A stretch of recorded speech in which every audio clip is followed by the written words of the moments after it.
look, it really just underscores the incredible biodiversity and conservation value of this wonderful place we call Namadgi National Park on the doorsteps of the nation's capital. If people want to see just how cute and how tiny it is, we've popped a photo, courtesy of the rangers at Namadgi, on our website, abc.net.au/Canberra. Click on the Drive blog and you'll see this little creature nestled in the palm of someone's hand. Can you describe the eastern pygmy possum for us in more detail, Brett? Oh, look, it's probably a little bit hard to describe, as you say. The picture there certainly will do justice probably better than I can in terms of its description. But look, it's a vulnerable species, listed in New South Wales as a vulnerable species, and certainly very much in that situation where habitat is, and habitat loss is one of its main problems in terms of its listing as being vulnerable.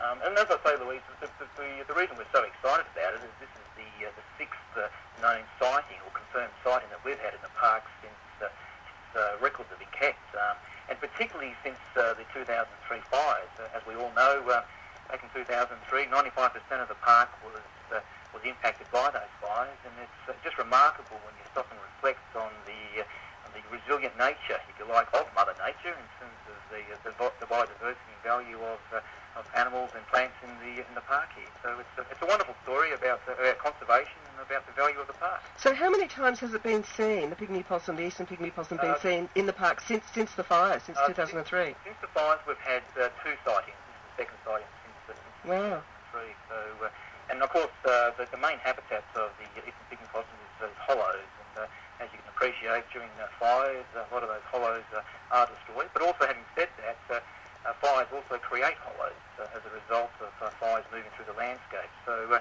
as I say, it's a remarkable story. There's also one about thinking about the habitat in terms of firewood, particularly when perhaps people are sitting down and starting to stoke up their fireplace. Perhaps pause and reflect and think about this. Once upon a time was that a habitat of a critter such as the eastern pygmy possum.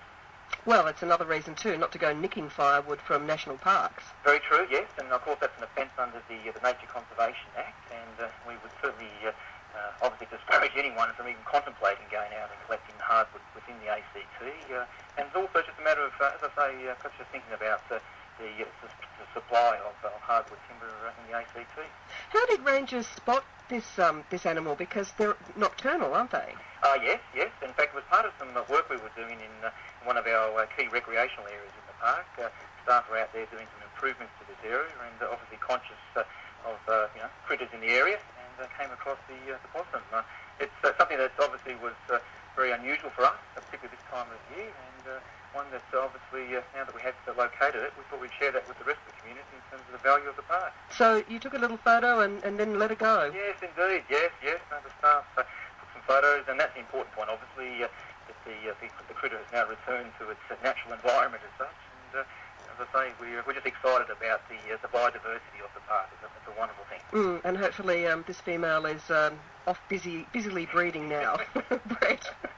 Yes, potentially. Yes, indeed. Thanks so much for joining us. Good on you, Louise. Have a great afternoon. You too.